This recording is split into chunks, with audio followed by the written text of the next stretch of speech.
Hello everybody, hello, and welcome. Glad you could join us. I'm Dan, your friendly fishmonger at dansfish.com. And for those that don't know, we do this every Wednesday. It's 7 p.m. Mountain Time. That's 9 Eastern for those that don't know where the real mountains are. And we talk about fish, because what would you rather do with your Wednesday evening? After I'm done, Punchy Paints will go live at about 9 p.m. Mountain Time, so in 2 hours, Punchy Paints will be doing a live stream if you want more fishy talk nerdy goodness with some art thrown in.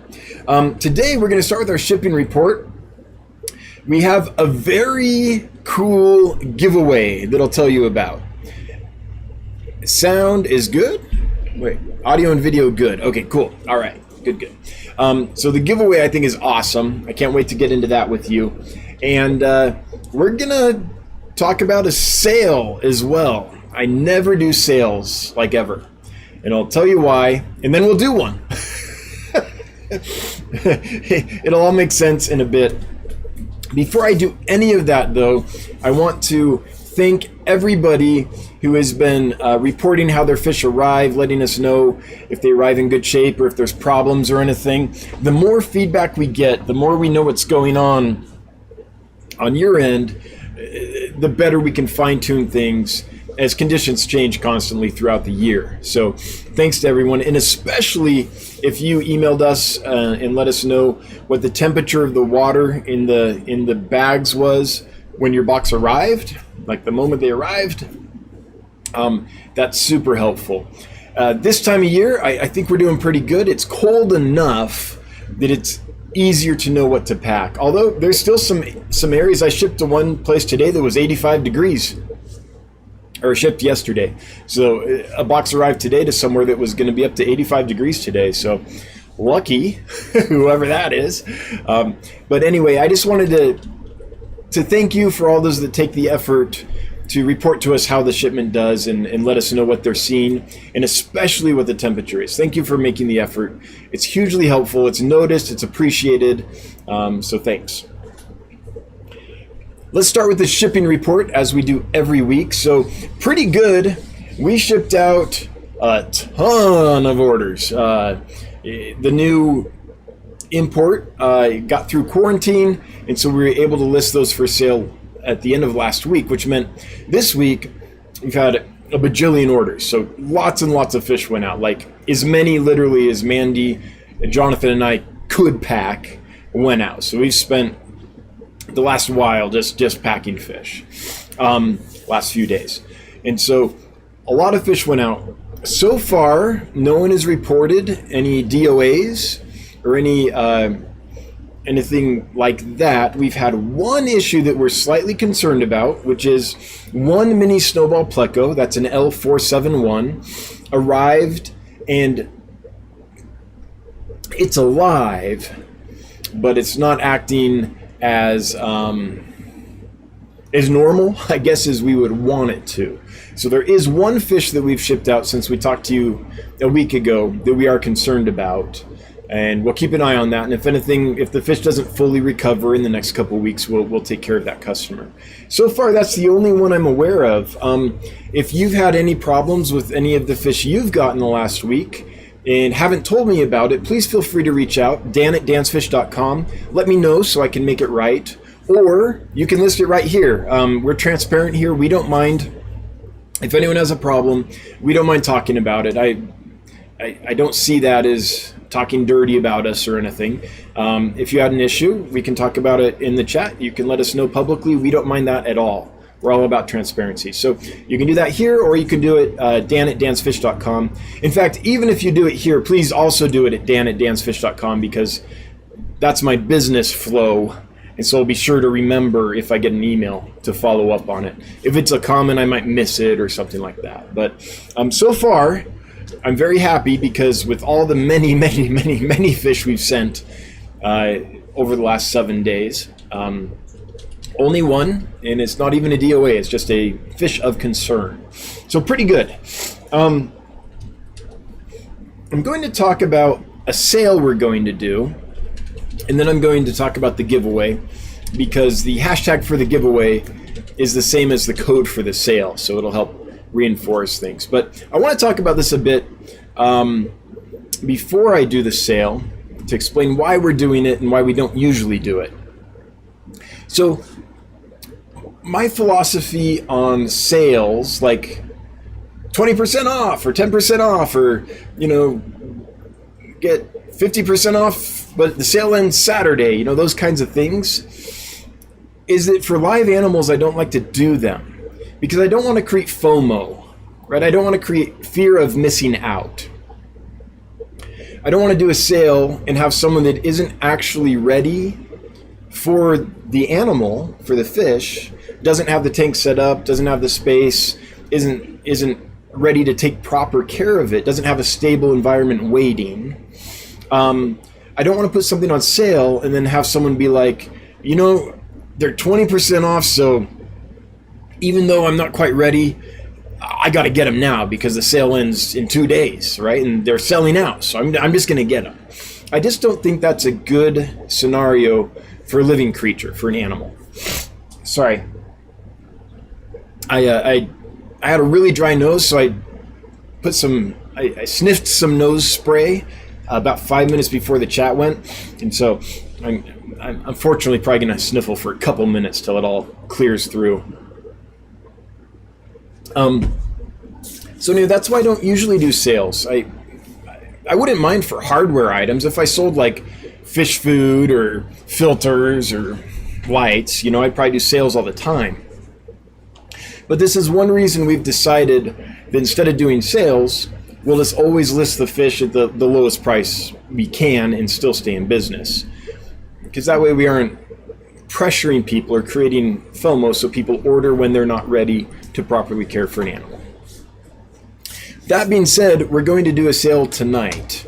And we never do that, and we might not ever do it again. But the reason we're going to do it is not because we're trying to clear inventory or we need to make some number or we're financially strapped and trying to get fast cash. It's none of that. What's happening is we have someone coming in next week to spend a week with us, working with us, while we decide if we should hire them and while they decide if they want to work for us. So there's a candidate for one of the positions we're hiring for that we're very interested in. So we're going to fly them out next week. When we fly someone out, the first thing that they learn, no matter what their position is, we could be hiring a chief financial officer and they would still do this. The first thing they do is they learn how to pack fish. So we'll all work together for the first few days. We'll train them on how we do things, why we do things. They'll do it with us. Because ultimately that is the most important thing that we do. Pack fish in such a way they get to our customers healthy. I mean, there's the build up to that of make sure the fish are acclimated and healthy and adjusted to aquarium life and foods before we send them. There's all that. But the care of the fish and the packing of the fish is kind of like our entire reason for being. So we want everyone in the company to be in touch with that. And there are days when we have so many orders that no matter what your job is, all we're doing is packing fish together because it takes everyone working together just to process the orders for the day. So when someone comes, we always, the first couple days at least, pack fish together because that's important to our culture, and understanding that basic thing is important to any position we do. And so we want to ensure that when this person comes next week, that they have a lot of orders, because we also want to kind of put them through their paces a bit. We want them to not necessarily feel pressure, but know what it's like to work here when it's busy. What's the reality of what they're signing up for? Are they good with working a 14-hour day just to keep up with orders? Things like that. And if they are good with it, do they understand what that means? You have to kind of actually go through it once or twice before you actually know what that is. It might sound like, oh, sure, I'll whatever it takes, right? But then when you go through it and on hour 6, you're super tired and you have to push through and figure out how to be accurate, not make mistakes, even though you're tired. because you didn't sleep well, because you were traveling, whatever. It's something that people, I think, that are going to work here need to go through once, so that they can understand, hey, there's going to be days like this. So do you really want to work here? Because we don't want to hire someone that isn't passionate and excited to come every day, even if it's going to be like today we're packing for 14 hours, right? So what we want to do, since that person couldn't come this week, which was a super busy week, they can't come till next week, we want to ensure that there's enough orders for them to kind of experience that a little bit. So that's why we're doing the sale today. All we're trying to do is ensure that when that potential employee, potential team member comes next week, we have enough orders to really give them a sense of what it can be like. And maybe we will without doing a sale. That's very possible. But we don't want to risk that, right? We don't want to take the time and resources, etc., fly this person out and then not have that opportunity available. So that would be a big missed opportunity for them to understand the company and for us to understand them.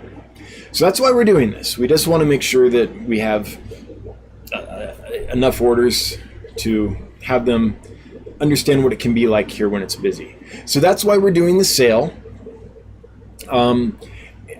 The sale, there's only 15 orders available on the sale. So the sale will be the first 15 orders, or the end of the live stream, we'll shut it off. So it's kind of a flash sale.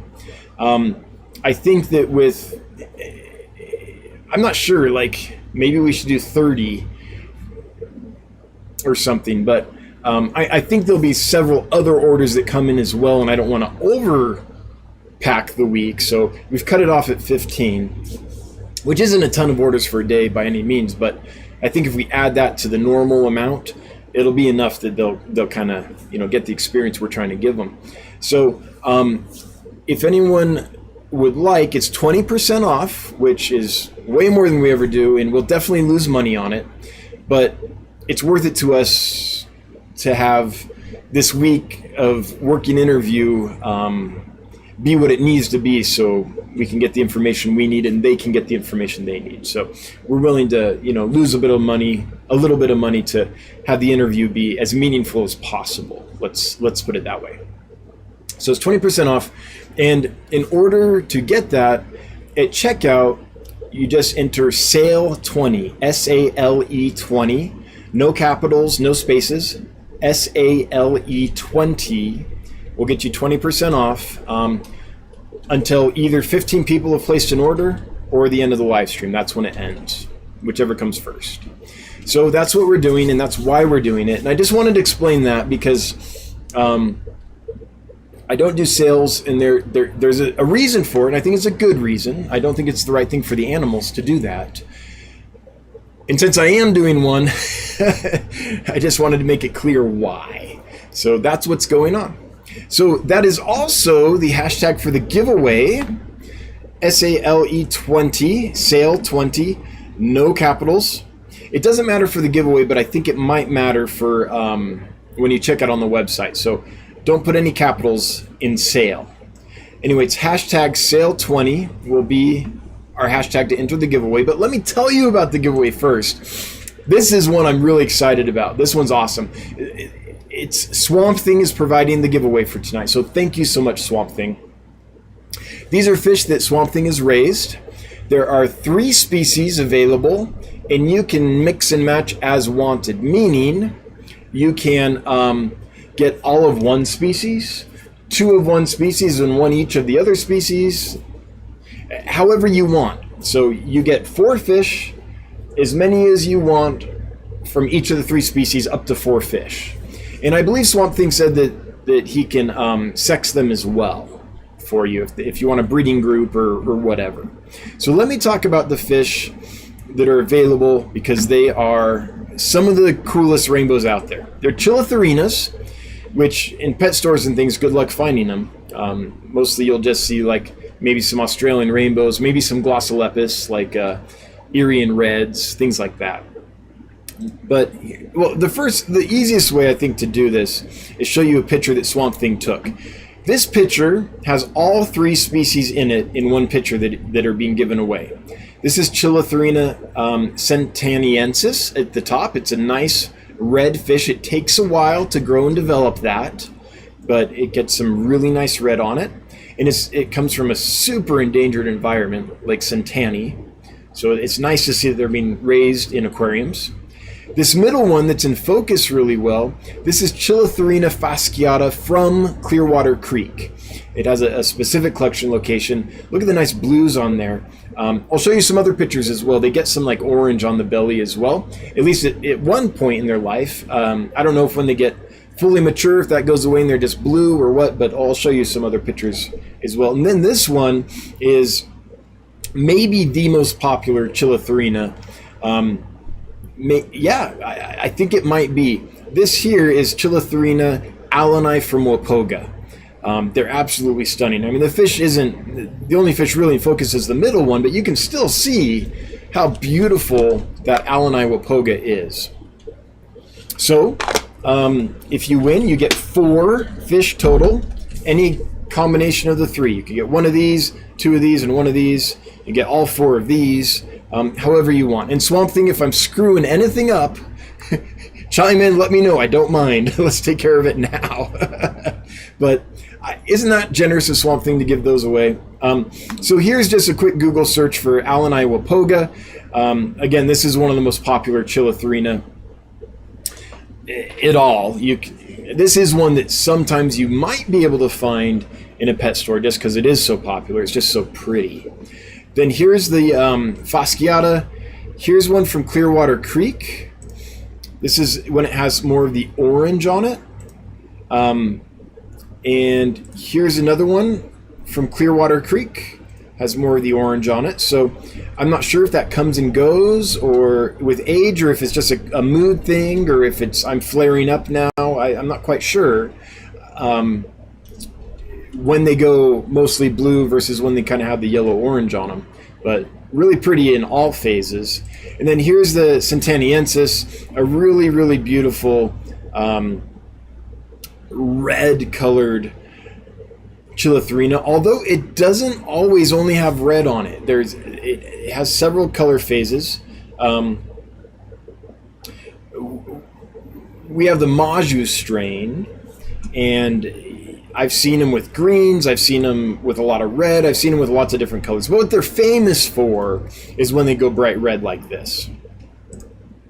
Like this right here, I feel like is the quintessential Lake Centanier, Chillatherina Sentaniensis picture. When people think of that fish, this is what they're seeing, this red on the bottom half of the bottom. Bottom half of the body.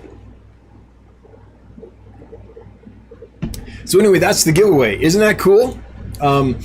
So these, I should talk about it a little bit. Chillathirina are kind of the fastest swimmers of the rainbow fish, I think.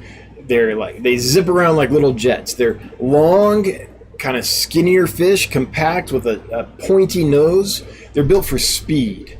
What that means is, for fish that get, I don't know, 4 to 6 inches, let's say, they're going to need some space because they're quick swimmers. So I wouldn't put them in anything that doesn't have like at least a 4-foot footprint, like 4 feet wide, like a 55-gallon, 75-gallon. If you have a 6-foot tank, that'd be even better. But I wouldn't try to shoehorn them into a small tank. So let's keep that in mind when you enter the giveaway. Let's make sure that we have an adequate tank to keep them in and give them the space they need. And that's... Yeah, I know it's a little hypocritical. I just talked about don't create FOMO, and I do giveaways every week, so I understand the irony. Let's keep that in mind. They are going to need some space. Super pretty, super amazing fish, and I'm very grateful to Swamp Thing. Thank you, Swamp Thing. Thanks so much for providing this. It's an exciting giveaway. And these are fish, guys, that you can have a hard time finding. They're not always easy to find. So I think it's really cool that there's an opportunity here. So flash sale at dansfish.com. 20% off when you enter sale 20, no caps, no spaces at checkout. That will end either when 15 orders are placed or at the end of this live stream, whichever goes first.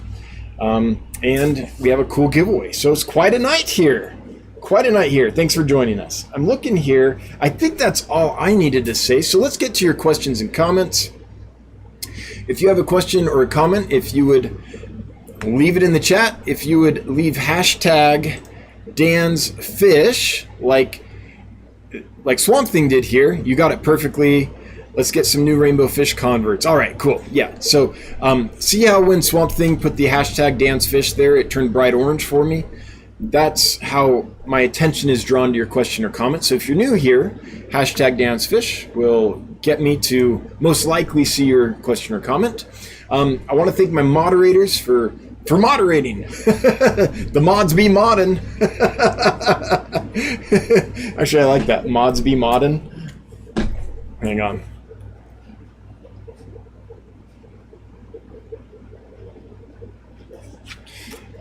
Coming from like the performing arts, whenever I have an idea that I kind of like, I tend to write it down because that's just how you create theater and, you know, performing artwork. So anyway, I'm going to scroll up.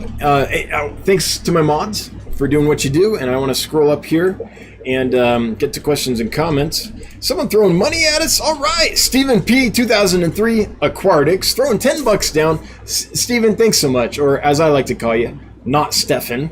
Bribe money. I mean, here's $10 for no reason at all. Not Stefan. I'm excited to see you in Louisville. I actually registered today, so I got my hotel a while ago. But I registered today, and I did it through the American Library Association.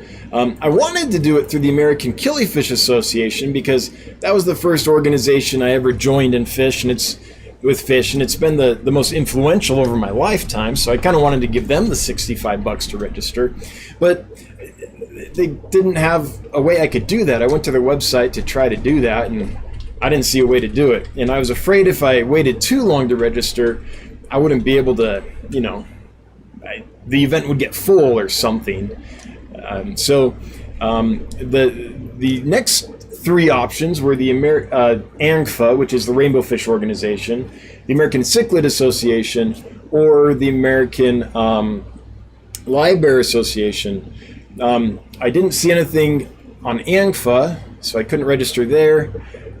They put it up a little later today, so it's there now, but at the time I didn't see it. So I saw that I could register for the event through the Cichlid Association or the Library Association. I feel like the Cichlid Association is pretty well funded. They're kind of moving on all cylinders. So I chose, I'm like, okay, I'll go with the Library Association just because I thought they could use the help the most. So that's why I did that. And I don't know, maybe all the registration gets just divided up evenly among the clubs or something. I'm not sure how it gets divided, but I did it through the American Library Association. So I'm registered, I have a hotel, and I'm planning on going. I haven't got airfare yet. I'll wait till, you know, maybe 3 months before or something to get airfare. And hopefully by then I'll have a better sense of if I can actually make the trip. But it was pointed out to me by a couple of people that are smarter than me, that, you know, I could do this, and if I can't go, I can get a refund for the hotel if I tell them within like 48 hours, I can get a refund for the hotel. I don't have my airfare yet, so the only thing I would be out in the event that stuff's crazy with the warehouse and I just like, it's like I cannot, like, or an employee gets sick or quits or something and I can't make it. At this point I'd only be out $65, so I was like, well, that's worth the risk. So I'm trying to get there. And not Stefan, I can't wait to meet you and the fam. Kelly Foreman throwing down $20. Wow, $20 bills be flying. Thank you. Yes, to spreading rainbow love. Thanks, Swamp Thing, and thank you, Dan, for the awesome Hapgood Rivers. I always say Hapgood. Hab with a B, not Hap with a P. Hapgood Rivers. I don't have room for, but bought anyway. Well, I'm glad you like them. They're not huge, but they were already showing pretty good color. The reds and blues are coming in nicely on them. So Kelly, you're welcome. I'm glad you got them. And thanks for the temperature report, by the way. 75 degrees. Boom. That's kind of like right where we want it. Bates in Genetics. Hey, good to see ya. Howdy. Hope you're doing awesome today. I am. I hope you and Miss Bates in Genetics are doing well. I was glad to hear the goldfish is doing better. And yeah, we'll see if we can get some wild type betas at some point. Get that going. Chris Robertson, stress testing. Let's see here. Chris, I know that made sense when it was left, but I'm way far behind in the chat. Oh yeah, stress testing during the job interview. Yeah. Like, we just don't want anyone to come on board not knowing what they're getting into, because this is not the normal job environment by any means. We're a startup, which is exciting. Every day is a little different, and we all just come together intensely sometimes to get done what needs to get done. I wouldn't trade it for anything. This has been an awesome experience. But if you're used to the normal 9 to 5, with you kind of do your little thing and there's no real urgency to it or anything, this will be a big wake up call for you when you come here. So we don't want to. I think it would be a disservice if we hired someone under false pretenses, like not just the idea of it, but actually having their muscles and their bones and their brain go through it. It's not going to be for everybody, that's for darn sure. In fact, I don't know how we do it. Like, I think we just love it, and the team's awesome, so that helps. We have a no jerk policy. The quickest way to get booted out of here is be a jerk. Like, there's no time for that. There's enough going on and enough to worry about and stuff without having to deal with drama. Justin Mosley, can you get back? I can get back. Black Venezuelan Cories, the Schultzii corridors. Yes, I can. The reason I haven't brought them in is their price point is pretty darn high. Let's see, what would I have to sell that fish for? Like somewhere around $40 is my guess what I'd have to sell them for each. And I don't feel like that's competitive in the marketplace. I don't know if that's fair to ask customers to spend $40 on a fish. So that's why I haven't done it. They're available to me. I can get them, but just the price point has kind of scared me off a bit. Now you're saying, but Dan, you have some Cories that are $100. I do, but those are super rare. You're not going to find them anywhere else. And so those cost me a ton of money, and I have to charge a ton of money just because they're very expensive. But in that case, I think the market will bear it, because I literally don't think anyone else has them for sale commercially, most of them. But the Black Venezuelan, the Schultzii, I feel like that's available enough at a lower price point that $40 would be a hard sell. Leo Contreras, hey Leo, good to see you. Just placed my order for the 471, getting 5 of them. What's the perfect size tank for them? Well, they don't get big. That's the nice thing about the 471s. And yeah, I mean, if you're going to take advantage of 20% off, that's an order to do it on. 5 471s, good move. I would say that with them, it's probably less an issue of floor space in a tank and more an issue of lots of hiding places, like 3 times as many hiding places and caves as you think you'll need. They do great in a 40-gallon breeder, groups of them. I've had no problems. I've not tried them in anything smaller than that. But in a 40 breeder, I can keep a group of them, lots of hiding places and stuff, and they tend to do fine long term. I haven't had any problems with them. You might be able to go to like a 20 long or something if it was just lots of caves in there. So I'm a little hesitant to say this because it's not like I've been keeping and breeding and raising them for 10 years, right? My experience with that fish is only maybe for a year and a half or so. And I usually sell out of them before they get full size on me. They're usually max. Biggest ones I've ever sold are probably 1.5 inches or something. So I haven't experienced a big group of adults together long term, but from what I've seen and from what I've read, they're not a super aggressive fish. You know, in relation to Hypensistrus species in general. So, but I'm a bit of a noob, to tell you the truth, when it comes to fancy plecos. So take that with a grain of salt. I would try it in a 20 long if that's what I wanted to do. I'd have a plan B ready, though, in case I saw anyone getting, you know, the short end of the stick. But I think in a 40 breeder, you would be fine. 40 breeder or above. Yeah, and thanks for the order. Paul Soltero, you're an evil genius. Save us some money and torture the new hire in the process. Cheers. Is he an evil zookeeper?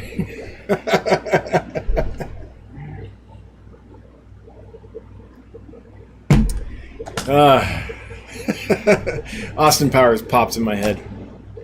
By the way, Seth Green's an awesome guy. I have met him. He's always been amazing. Let's see here. I'm looking here, and there we go. Swamp Thing. Oh, telling me that I explained the giveaway well. And yeah, I mean, if you're ho-hum about rainbow fish or on the fence about them, I think that just means you're not aware of how many cool varieties there are and haven't ever seen one in like full color. I get that some people are freaked out by the skinny little triangle face and then the big body that develops on some of the males with maturity, but not all the species get like that. There's a lot of variety with rainbow fish. But yes, I agree, Swamp Thing. I think if someone that's not kept rainbow fish before gets these and then keeps them long enough to see them really color up and flash and stuff, like, you're done at that point. If you see Alani flashing, you're never going to live without rainbows again. I agree. All right, chat's going to jump here. Boom, there it goes.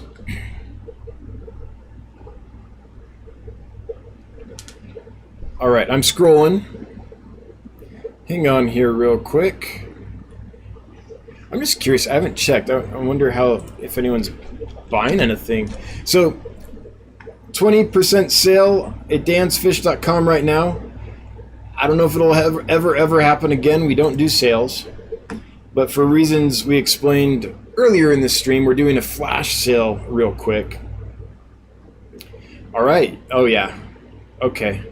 We're at, let's see here, 1. We've got 10, so okay. There's only 5 orders available still, so the sale has almost run its course. Total of 15 orders at the discounted price, and we've already sold 10.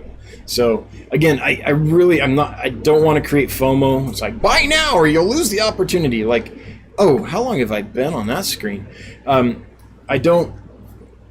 That's not what I'm trying to do. So, but do be aware, there are only 5 slots left, and that might be the last time we go on sale ever. It's just not something we do. All right, hang on, I'm scrolling here because chat jumped. So 20% off for a very limited time. Donald Drew, man, those Corridors Equus went fast. Yeah, like maybe within minutes.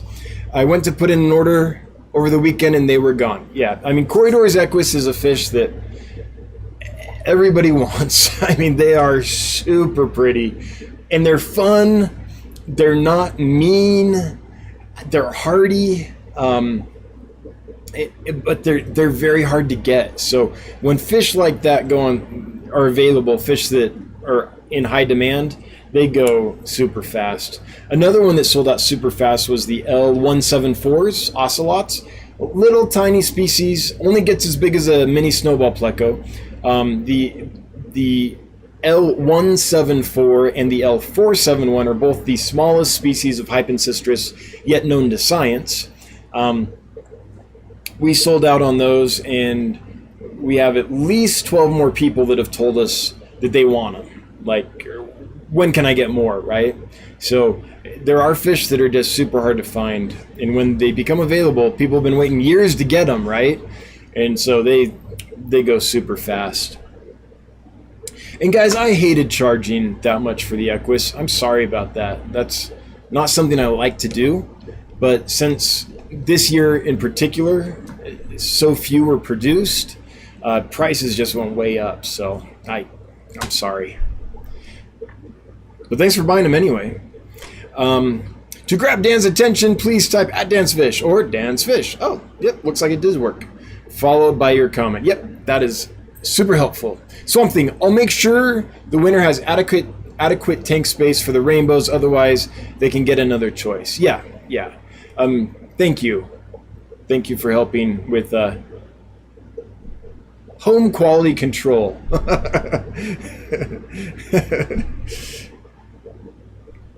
Cancer Train, I see the appeal of rainbows. They're colorful, active, and just really fun fish. How do I get over the terrible body shape? Asking for a friend. You get a species that doesn't get that terrible body shape.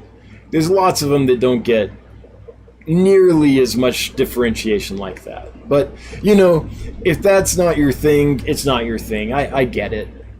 I get it. But go to ANFA's website. Go here. Okay? This is Rainbowfish at ANFA. And in fact, if you type in the scientific name of any rainbow fish, let me show you how easy this is. Let's talk about what's a common one? Chillathirina alleni. Right, if you know the scientific name of any rainbow fish, it's likely going to be in the first few options. Rainbowfish, ANFA, qld.org.edu. If you go to that website, you'll be able to see all kinds of information and pictures of them. And it's really kind of the old males that get the most of that. If you go here, you can see all kinds of them. So let's look at Glossolepis. One that gets a really funky body shape is Incisus. What's that look like here? Let's see if they show that. Yeah, so there you go. So this is what you're talking about, right? Little triangle head, big old body, right? But again, not all the species are like that, or at least not to that extent. And it goes down too, right? That's the thing that a lot of people are like, that's just freaky. They don't like this little head with that big bump. It just wigs them out. But again, they're not all like that. So check that website out, scroll through it. If you see something that you like, I did share that, right? Okay, good. I see it over there on Random Arms screen, so I must have done it right. If you see one you like, then get on Rainbowfish Live, maybe. It's a great Facebook group with lots of information, and say, hey, I'm thinking about getting, this is the list of fish that I like. Which ones don't get that funky body and that big deep body? That freaks me out, and everyone will know what you're talking about and maybe be able to direct you. I'm a little weak on that just because I haven't kept most of the rainbow fish long enough to see them become big old adult males, right?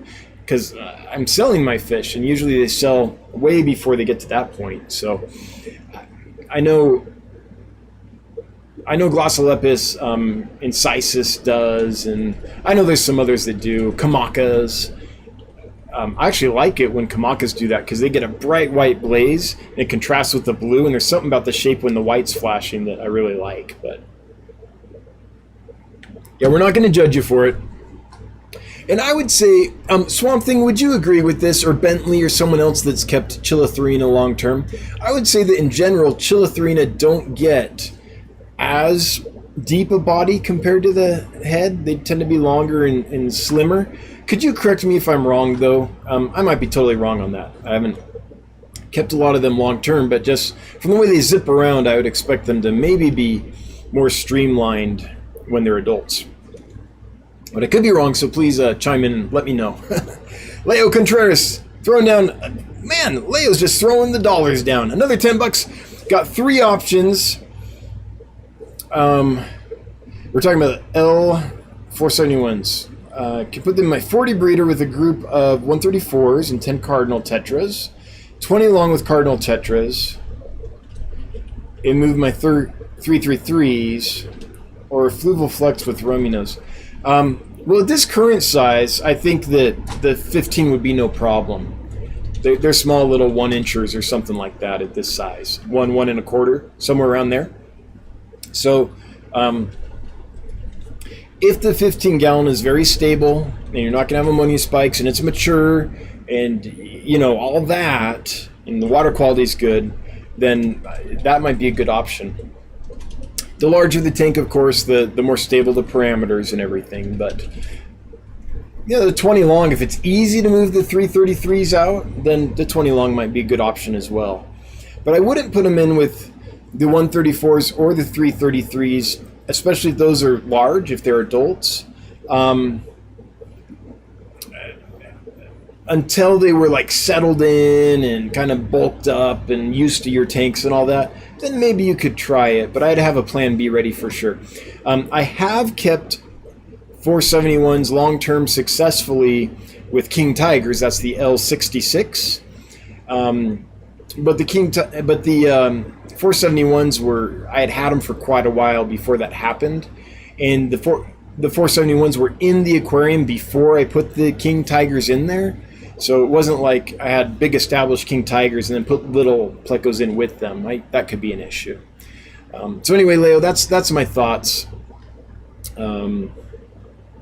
Yeah, I wouldn't put them in with adult plecos until they grow up a bit, or hunk up at least and settle in.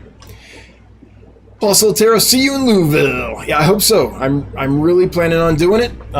Thanks to everyone who's super chatted to help make that possible. Especially, I don't know if he's here tonight, but Alexander, thank you. That was kind of one of the deciding factors. When the team and I talked about it, it was kind of like, well, Alexander's kind of taking care of a lot of this for you. So, and if we add the other super chats to that people gave, you know, being like, go to Louisville, or here's a Louisville fund or whatever. Yeah, we feel like we should do it. So thanks to everyone that's making that possible.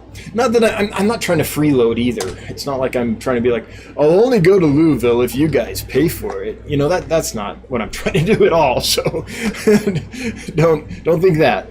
Rockin' Fish, I booked my room in the event today for the Triple Crown. Awesome. Which actually the Quadruple Crown now, but it's even better. I think they call it the Triple Crown, though, because it's in Kentucky Derby, right? So they'll keep that title. Awesome. I'll get to meet you in person then. That'll be fun.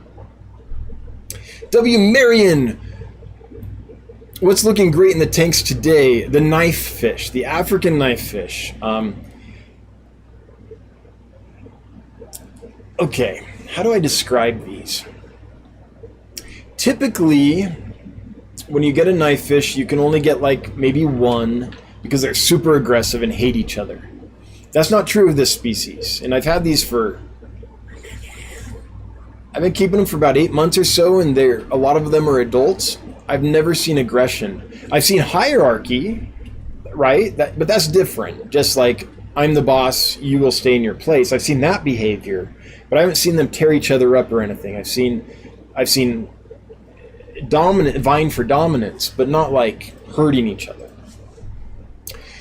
And whenever I walk by that tank, I noticed it again a couple days ago. I'm just drawn to it. Their movement is mesmerizing. So they're not super aggressive, so you can keep them in groups. When you do keep them in groups, and honestly, I'm not saying this to like, I'm going to sell a ton this way, but a group of 10 or 20 is amazing. I don't think I would keep less than 10. Because then you have a significant mass of them together to really see the behavior. Let's see how many we have left here. 8? I think there's actually more than 8. I think there might be. Maybe it is just 8 at this point. Anyway, I think 10 would be ideal. 8 might be fine too. I've never kept them in that low of a number. But the point is, you want significant mass in the group to have them bring each other out. When you have the group together, if there's only 8 in the tank, then it's working because they're doing this behavior I'm describing right now. When you have a group together, they come out as a group, they interact together, they swim freely, they're not scared, they beg for food. They're like a wet pet, but they don't get too big. They top out at, I think, around 6 to 8 inches is about what they're going to be.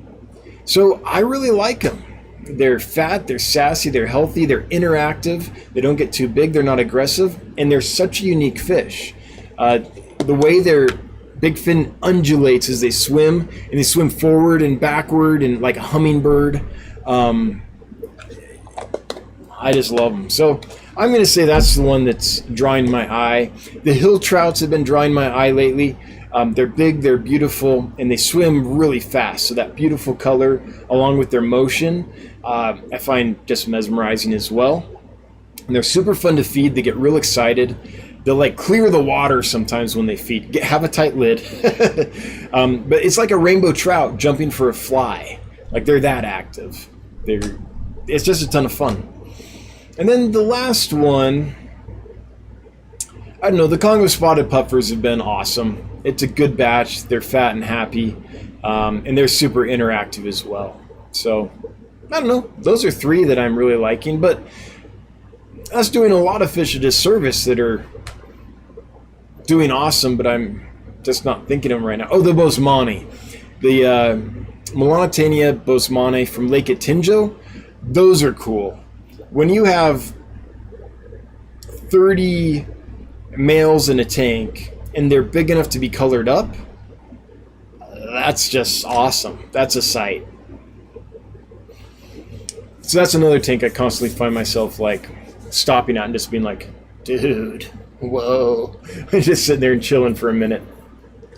And it's neat to see because they're settled in enough now that they're getting their different color phases. So some of them are turning super dark in the front. Those are the more dominant ones that are fired up and probably want to attract a female or be like, hey, I'm the boss, right? And then there's others that have kind of a lighter blue front. But you get, when you have a lot of them in a tank, you get all the variety of their colors, from that kind of almost black, maybe actually even black front half to that kind of light blue and everything in between. Also, you can see the orange coming in on some of them. It's less in others. It's more yellow in some, and then kind of deep orange in others. Kind of the color of Kelly Foreman's super chat here. Kind of an orange like that. This bottom color here, something like that. Although it's more vibrant than the super chat color. Yeah, those are looking good. But there's so many others. Let's ask Random Arms to chime in. Random Arms, if you would type the ones that are drawing you right now. And then Mandy will have a different answer. Like, oh, the pencilfish were displaying today. The red Beckford's pencilfish. I don't know why they're called red. They look like any other Beckford's pencilfish, but that's the name. Those were displaying today, so I had to sit and watch those for a few minutes because when they display and those white tips are really on fire, they're just really cool. Can I just tell you how cool it is to work here? Like, we work really hard, but it's interrupted by moments of just like, holy cow, look at that fish, and call everyone over and be like, look at the color on that thing. It's totally fired up right now, right? Especially when the gobies fire. That's like, we'll all head up to the garage and just take a look because it's awesome. It's like unreal the color some of the fish get. Liquid Zoo, only fins. We know why. Didn't respond to my resume. My first qualification is jerk.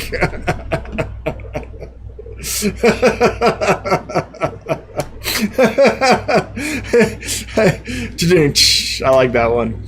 All things fish, good evening from the other side of the world. I hope all is well. Hashtag breeding is pleasure. Hashtag 3 times equals world peace. Hashtag Golazo. Well, you've been around a while when you know all 3 of those hashtags. Hey, Michael, I hope you're doing well wherever you are. Good to hear from you, my friend. It's been a minute.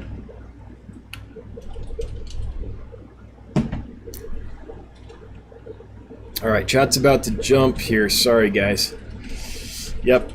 Hang on. I got to scroll here to get back where we was. Where was we? Okay, hang on. Looking here. Okay.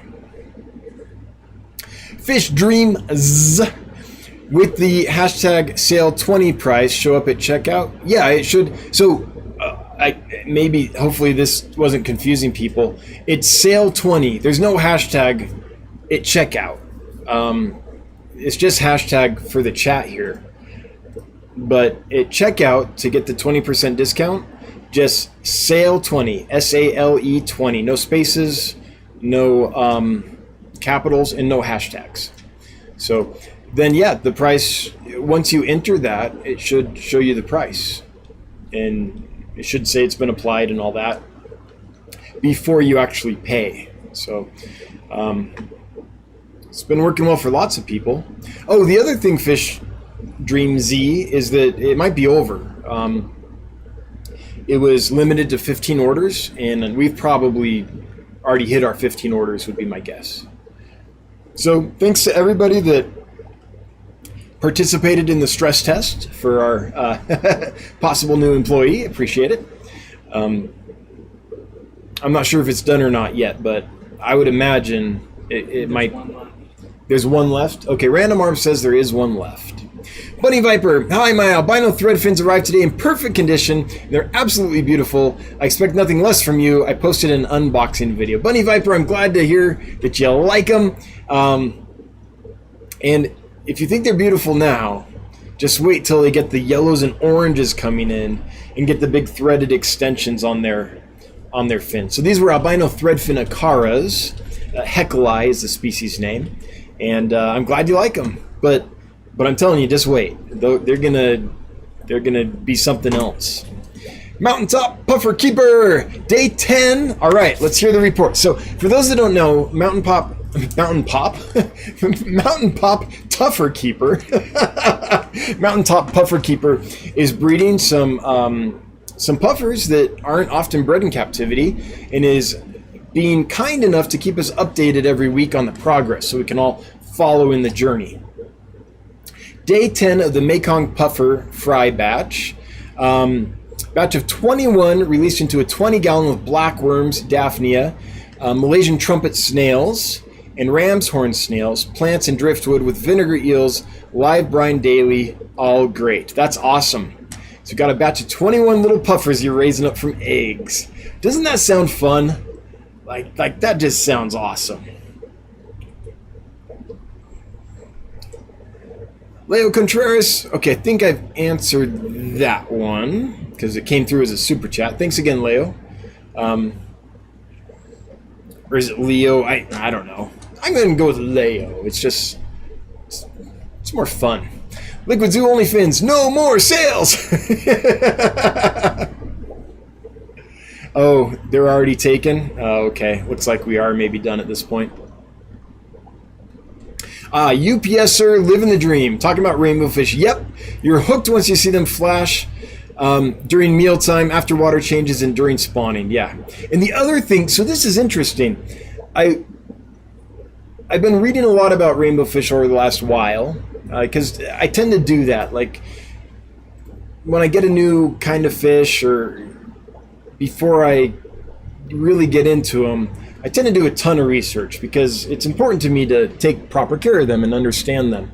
And you can't understand everything through reading, right? You just have to experience some things to really get to know a fish. But there's a lot you can get to know through reading. And one of the things I found fascinating is there was a peer-reviewed scientific article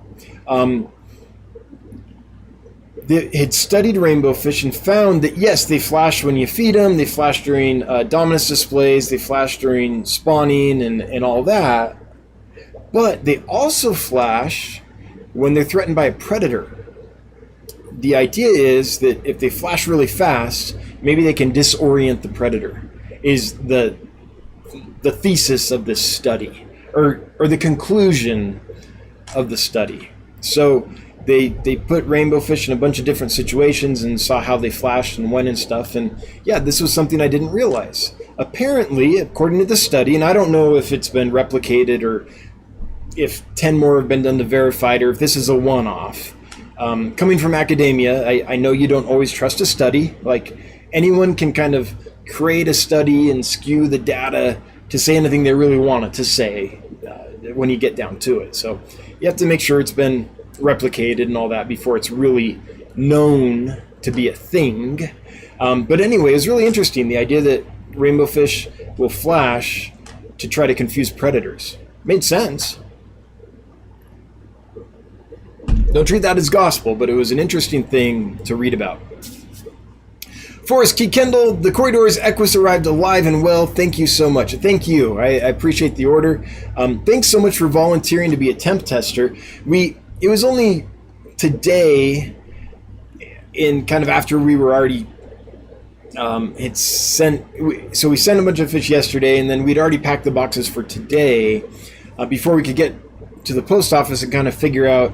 We thought we knew what we were doing. We got a little bubble wrap envelope that would fit in the box well and all that, but we couldn't figure out the postage because it seemed like an envelope, but it was a little too thick. So when we measured it, so it's like, maybe this is a package. So we just needed to go to the post office and get some clarity and get the right package and make sure we knew what we were doing before we sent it out. And we couldn't get to that until today. But now that we know what we're doing, if anyone's getting a package from us that's sent out tomorrow, if you ordered and your box is going out tomorrow for delivery Friday, and you wouldn't mind if we sent a little thermometer, a digital thermometer in your box that recorded the temperature over the entire journey, if you wouldn't mind mailing that back to us so we can actually see what the box's temperature is throughout the journey, not just when you get them and when we send them, we would appreciate that.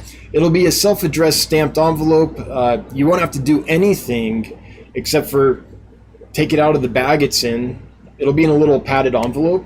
Take that out of the bag it's in and take it to the post office and drop it off. If you're willing to do that so we can better understand the temperatures the fish experience during transit, would you email me, dan@dansfish.com, and say, like, I'll be a temp guinea pig or a temp tester or whatever, because we'd like to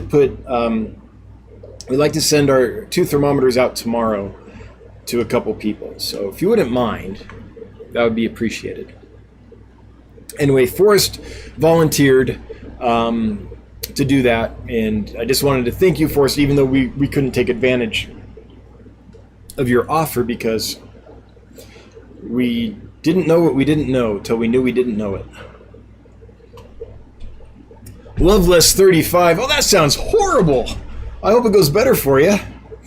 I hope next time you post it's Loveful35. Anyway, do y'all ever sell or come across any pipefish? I've looked for the past year with no success. Yes, I can get pipefish. I have a supplier that deals with those.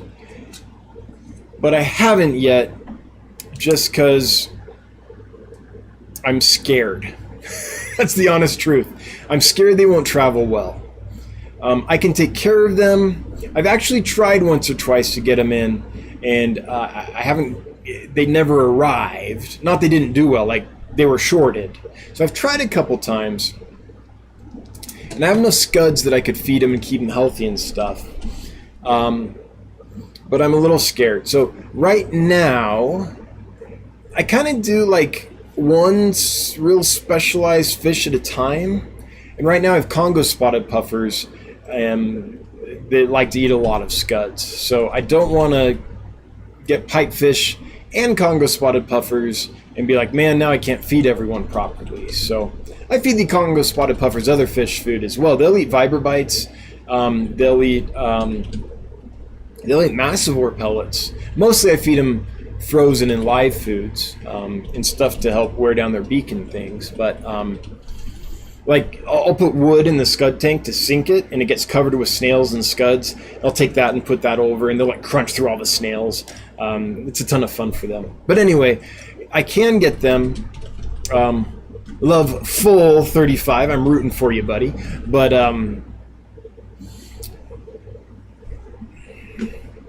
it's kind of a specialized thing that I'm only going to do when the time's right. It's just not fair to the fish otherwise. W. Marion, do we get a t-shirt? I bought a Dance Fish Only sale 2021. It would only be 20 shirts, 15 shirts. Yeah, I like that. I found a sale at Dan's Fish.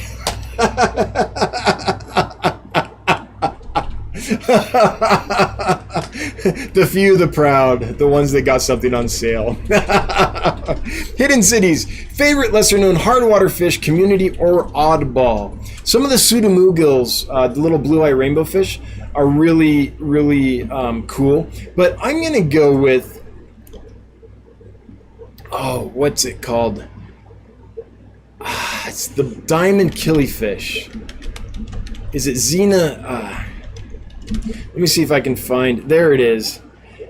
Zeneca. Adina Zeneca. These guys are definitely unique hardwater fish. They're a cool killifish. Look at this. Look at that tall flag tail. They're kind of like a brackish water fish. They can go fresh and salt, so they might need a little salt in the water. But they're one that I really like. I also really like a Phaneus.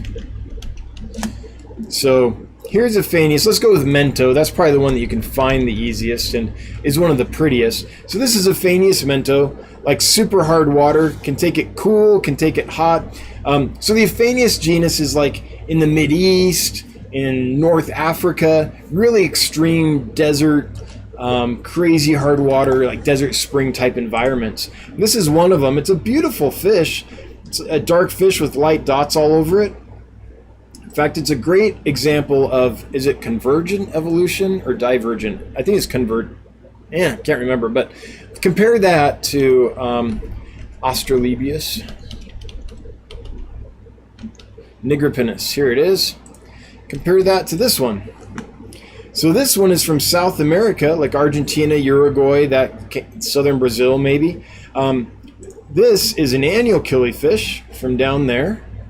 And then this is one from the Middle East. They've come up with a very similar strategy. In fact, if you compare that with pygmy sunfish, it's interesting, all these little fish that come up with similar strategies. Like, look at this guy. A little different, but you can see where they're going with it. You know, it's pretty similar. Anyway, very, very different species separated by continents, coming up with the same strategy kind of fascinates me. So any of the Phaneus are really hard water species. CPDs, believe it or not, are from a hard water lake. And I think from Lake Inlay. Okay, so Lake Inlay fish. Let's see if this. So there's this neat lake called Inlay, which is a hard water alkaline lake, and a lot of people had trouble keeping the fish from there because they assumed, I think it's from Sulawesi, is that right? This lake? They assumed that stuff there would be like rainforest, like most fish from the area, but this specific lake is not. And so, like these guys, like the Asian rummy nose, that comes from that lake. And so a lot of people have failed with that fish because they kept it in soft acidic water when it doesn't want to be. These guys, Erythromicron. There's some other ones too. Check out Lake Inlay and its fish fauna. That might be a good place to start.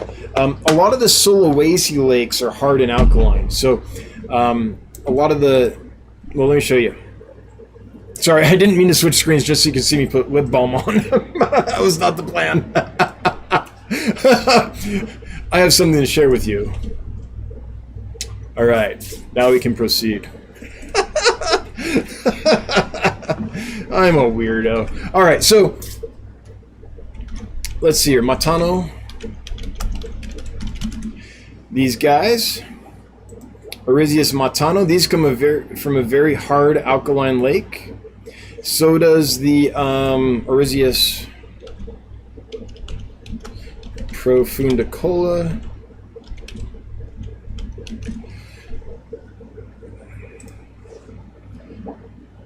These guys come from a very hard alkaline lake. A lot of the half-beaks. Anyway, we could go on, but there's lots and lots of really cool alkaline lakes out there that have some awesome fish in them. So plenty to check out. But there's a few. There's a few to start sinking your teeth into. Cancer train. I guess I actually have a dozen or so Malagasy rainbows. Which one's the Malagasy? I know more of the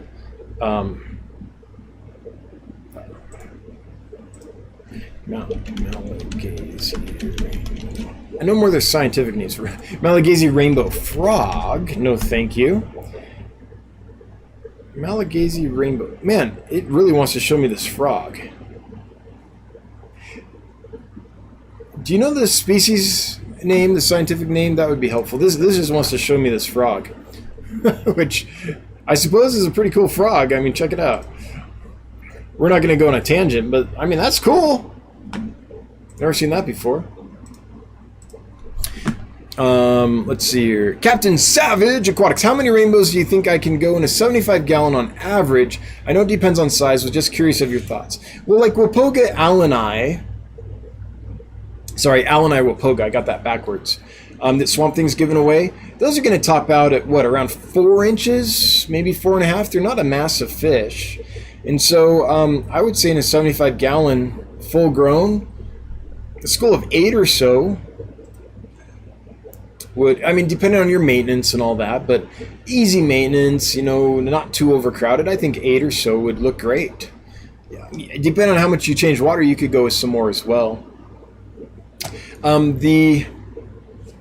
Okay, Sexliniata tabubil.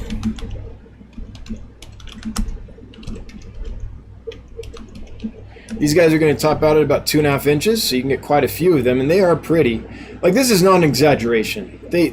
They do look like this, even better actually. Sometimes they're really pretty fish. Monotania rubrostriata, or sorry, rubrovitata. These are stunning. Oh, I'm not sharing any of these, am I? These are stunning, rubrovitata. They're amazing fish. These are going to get, I don't know, 2.5 inches maybe 3 on a big one. Here's the Sexliniata that I meant to share with you guys. Kamaka don't get too big. Right, beautiful blue. So if you steer to the ones that get 2.5 to 4 inches, you could get several in there. Yeah. And by the way, in a 75-gallon, I think you could get some of the 5 inchers as well. You just maybe, depending on how much you want to maintain the water, probably couldn't get too many of them.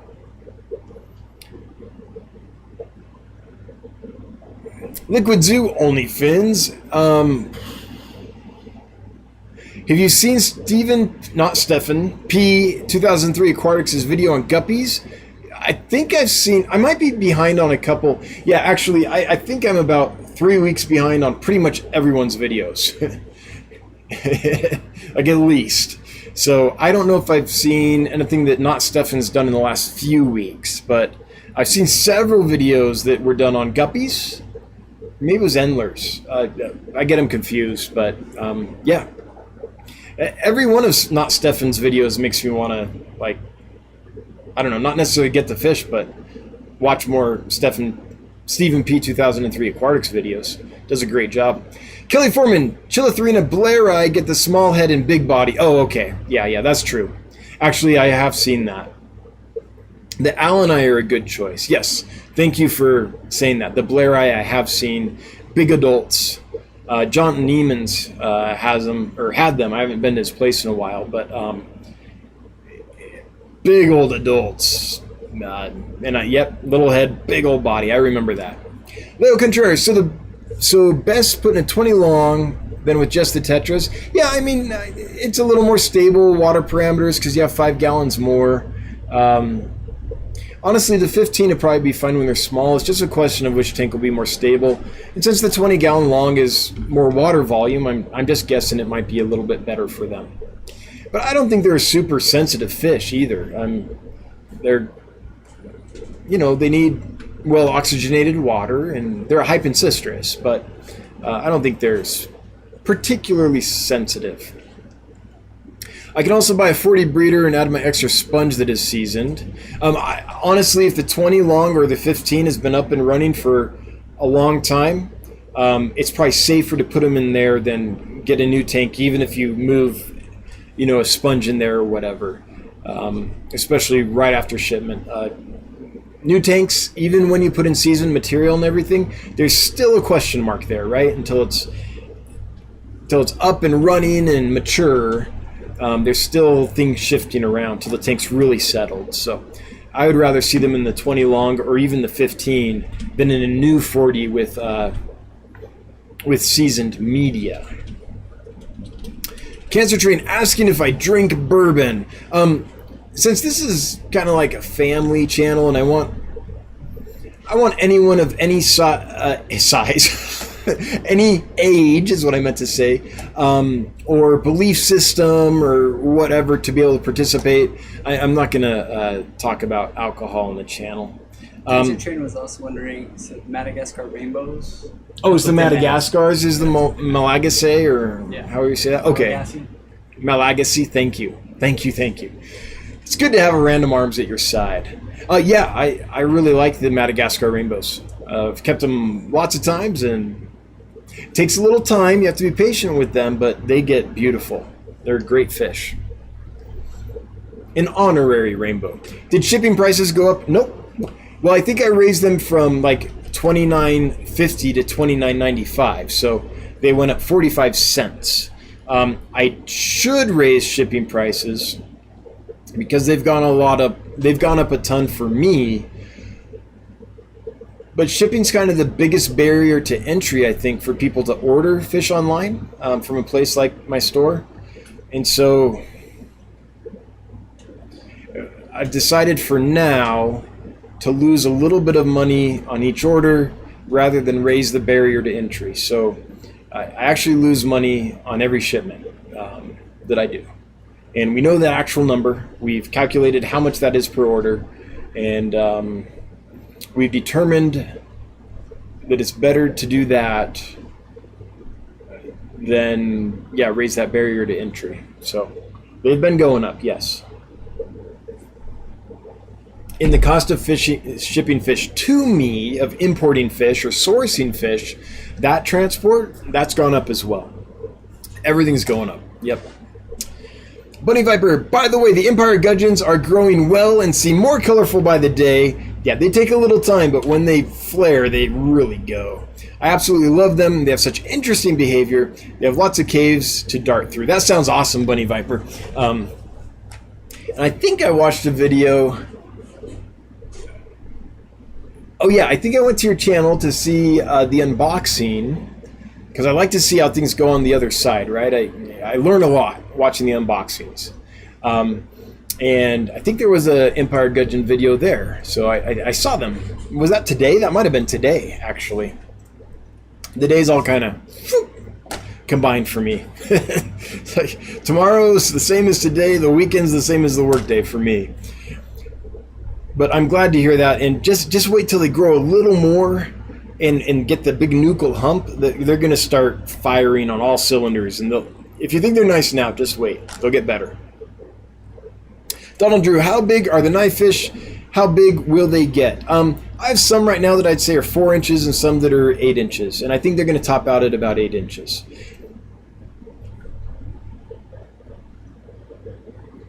Maybe none are 8 inches. We've kind of sold most of the big ones. We tend to do that. We tend to sell the big fish first. So around 6 inches, give or take a bit. Maybe a little bigger, maybe a little smaller. And I don't think they're going to get over 8 inches. Bunny Viper would... Whoops, sorry Bunny Viper, but chat jumped big time. Holy cow, Alexander did it again! Alexander Engelhart. Man, Alexander, I don't know what we did to deserve this, but we appreciate your super chats every week. Thank you so much. They're helping us go to Louisville, so that's awesome. Anyway, throwing down $100 super chat and not even telling us why, just saying, here, have a hundy. Thanks, Alexander. Appreciate it. And I can't wait to take you up on your offer of sharing your expertise with us. We're just not quite there on our end. Let's see here. Scrolling, guys. Sorry, chat jumped big time, so it won't let me get all the way up. So the next one I can see is ZZ. And moving on, if you read ZZ's comment, you know why I'm not engaging. Leo Contreras.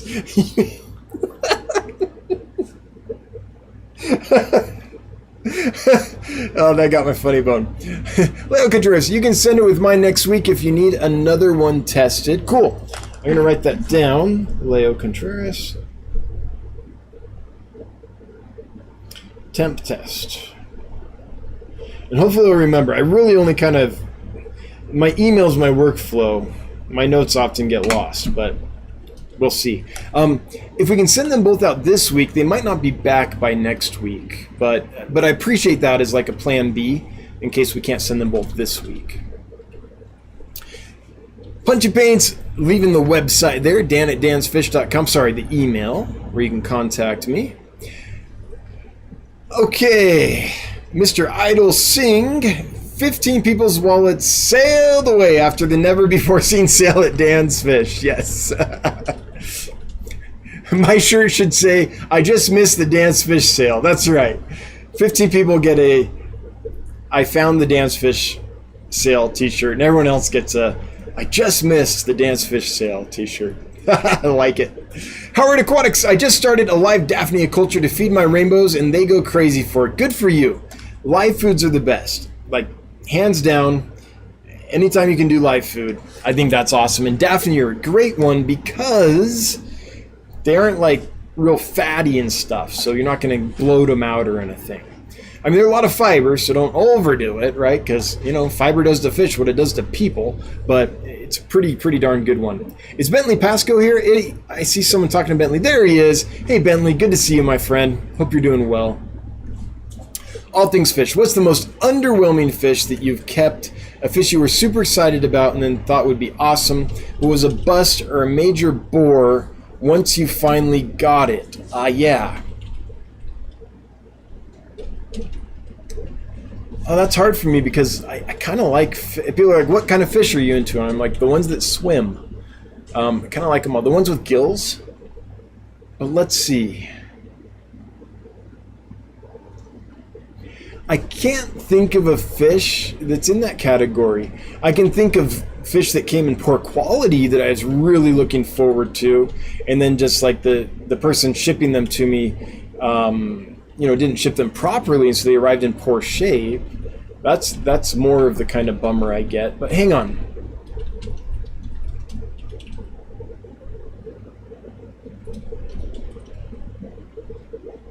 I just like fish. I'm not trying to cop out on your question. Just nothing's coming to mind right now. The only things that are coming to mind are like, I tried to get some zebra acara in. I've been looking forward to those. They were not shipped properly. That's the one on my mind right now, I guess. Yeah. Leo Contreras, are the 1-inch Ks big enough for them to get, or the 1.5-inch ones? I don't know. I don't know where you're getting them from. I'm not real familiar. But if you're talking about like a 1-inch opening, yeah, these guys are small. I think a 1-inch opening would be fine. David Foster, just wanted to let you know the group of Odessa barbs that I got from you a few months ago are starting to have babies in the tank. That's so cool. The males look amazing. Thanks for the awesome fish. You're welcome, David. And thanks to Merrick.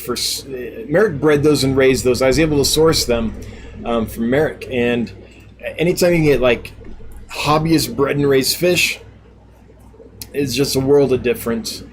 And they're from the Greg Sage line. So not only were they hobbyist bred and raised, but they were from an amazing line. So they're kind of tippity top of the top. They're cream of the crop, tippity top. Where'd that come from? Jeez. Is that Mary Poppins? Jeez. I don't know. Going back to my childhood in my head, I guess. But I'm glad they're doing well for you, and I'm glad you were able to get some, because those were amazing. I got some other amazing fish this last weekend. There's a gentleman in Utah that breeds and raises fish, and I'm not going to say his name just because some people don't want that, but brought up some fish, and they're great. Celestial Pearl Danios, they look awesome. Big fatties, nicely colored. Like, all the fish that were brought, we took them out of the buckets that they were brought up in, put them in the tanks, and they like came right to the front, all colored up, and we're like, where's the food? Like, they were not phased at all. Orange Flash Cockatoides,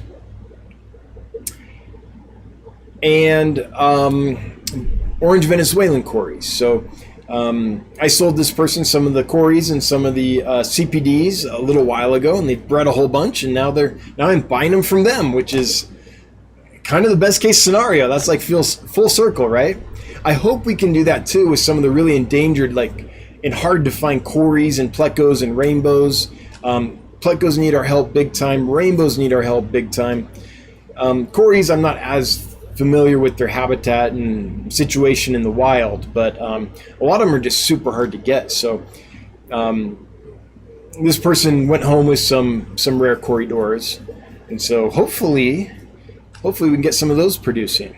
That's the coolest thing for me.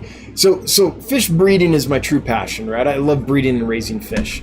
I don't know why, but I've always liked it since I was a kid. So now that I've kind of transitioned to business and have less time to do that, I still raise a batch of fish here and there, but I have less time to do that. So it's super cool to me when I can distribute a fish that's super endangered or super hard to find in the hobby, or both, and then see it get bred and raised and redistributed, and then I can even buy them from that person, right? It's like it's an awesome cycle. It makes me feel good. Alrighty, Glitch Aquatics, that's a great name. What would you recommend to eat hair algae in a shrimp tank? Ooh, I've tried blackouts and don't want to hurt my rare mosses. See, I was thinking scuds, but then you said shrimp tank and mosses.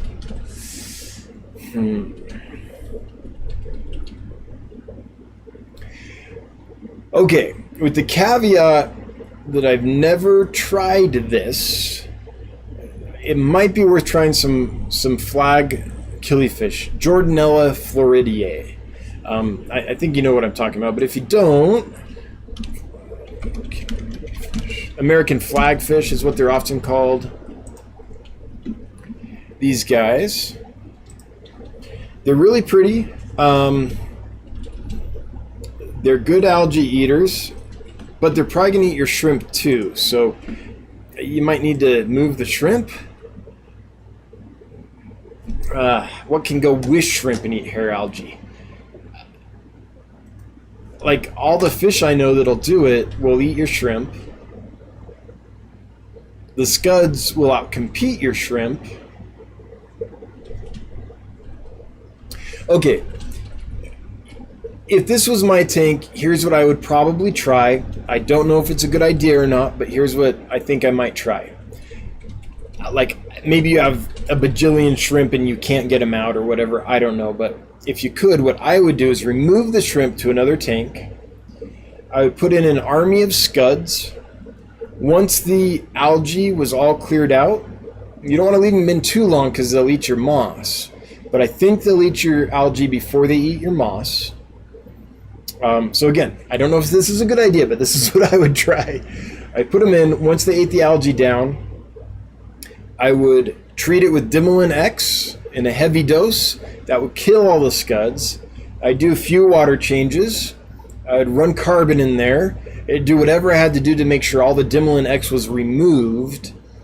And then I would add my shrimp back once it had stabilized. So that's the only way I can think of to get hair algae out, really, like, down to the roots without limiting your shrimp. I mean, you could take the shrimp out and put in flagfish and stuff too, but they'll eat it, I think, but I don't think they'll do as good a job as the scuds. Anyway, Glitch, I guess I don't have a good answer for you. All the things I'm thinking of are not good, probably including, and maybe especially, the scud and Dimilin X idea. So, sorry, I think I'm failing you. All right, Kayla's Aquatics throwing down $9.99. That means it's giveaway time. Thank you, Bob. So this is for an amazing giveaway provided by Swamp Thing. These are the fish that are being given away. This is a picture by Swamp Thing of some of his fish. The one up here is Chillatherina Sentaniensis, a beautiful, very, very rare fish from a habitat that's pretty much destroyed in the wild. Being destroyed for sure. This right here is Chillatherina Fasciata from Clearwater Creek, and this is Chilatherina alleni from Wapoga. 3 beautiful species. This is a mix and match, so you get 4 fish total, and you can divide it up any way you want. You can get all of one species, you can get 2 of one and 1 of each other, you can, whatever you want. And Swamp Thing can sex them for you as well. So awesome giveaway, super generous, and I'm super excited about it. And I think it's going to help, spread the word. Preach the good rainbow word. That's what we're doing. Oh, I didn't notice that Kaler's Aquatics and Exotics had the Pippi sticker. Thanks, Bob, for brightening my day. Awesome. So we're going to do the giveaway. It's for those things, those 3 different species. There's 163 people in the drawing, and the winner is Jim Hirsch. All right, Jim, you've won some just awesome rainbow fish. Stuff that some of those are hard to find, and they're from Swamp Thing, so they're going to be like, pure line good stuff. Swamp Thing's a bowhead, so he knows what he's doing.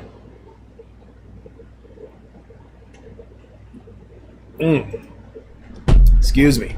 Anyway, you've got a minute and 40 seconds to let us know you are here and claim your winnings. Otherwise, we'll draw for someone else. Kelly Foreman letting me know that the Malagasy is the Madagascar Rainbow. Bunny Viper, if you were a betting man, what would you say the odds were of us ever seeing those gold roseline barbs in the store? Can you elaborate? And my t-shirt would say fish before close. That's funny. It's a bit of a private joke between Bunny Viper and I, but it's still funny even if you're not in on the joke.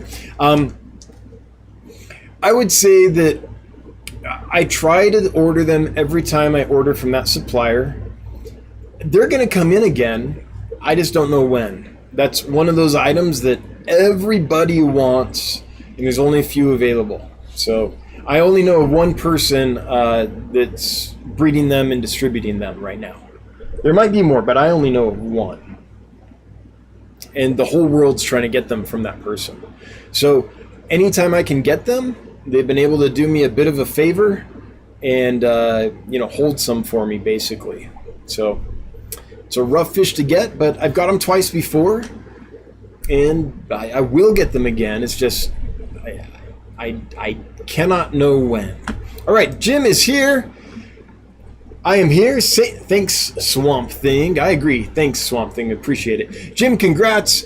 If you would send me an email, dan@dansfish.com, saying I'm the winner, I will forward that to Swamp Thing and let you guys figure out the details of shipping and exactly what you want. And Swamp Thing will verify you have the proper environment for them, and then we'll move forward. So we are going to cut it there. It is time to end the stream. Boo-hoo-hoo. But to cheer you up, Punchy Paints is going next in about half an hour. So if you want more fish geeky goodness and some fine art, Punchy Paints, for those that don't know, is an artist and often will do art kind of live during her live stream. If you're into that kind of thing, check it out. All right. Thanks to everyone that was here. Thanks to my moderators first and foremost, because those guys, man, if I put a dollar value, let's say that even just, let's call it minimum wage. They're worth a lot more than that. But even if it's just minimum wage, if I calculated all the money that I owe my moderators for all the time they've put in over the years helping this chat be successful, it would be a sizable lump sum of money. So I just appreciate you guys doing that so much. Just volunteering to help make this successful. It blows my mind every time. So thank you. I'd like to thank everybody that sent in a super chat, including the Fishy Mailman, who threw in $5 to represent the Lurker Nation. Thanks, Fishy Mailman. I appreciate that. Everyone that participated in the chat and made it lively, gave us stuff to talk about, thank you. If I couldn't get to your question or comment, I apologize. I just can't get to everything. I try to, but chat jumps or I just run out of time sometimes. So sorry. If you have something pressing that you really need an answer to, email me, dan@dansfish.com, and I'll get to you as soon as I can. let's see here. Hail the Lurker Nation. That's where we're at. If you're listening, if you're watching the replay, thanks so much. Hi. And if you're listening on the podcast, hi. Thanks for listening. We'll be back next Wednesday, same bat time, same bat channel. Until then, I really hope you have a great week. Bye-bye. Oh, thanks to everyone who ordered to help us stress test as well. Yes, I appreciate that. And now, bye-bye.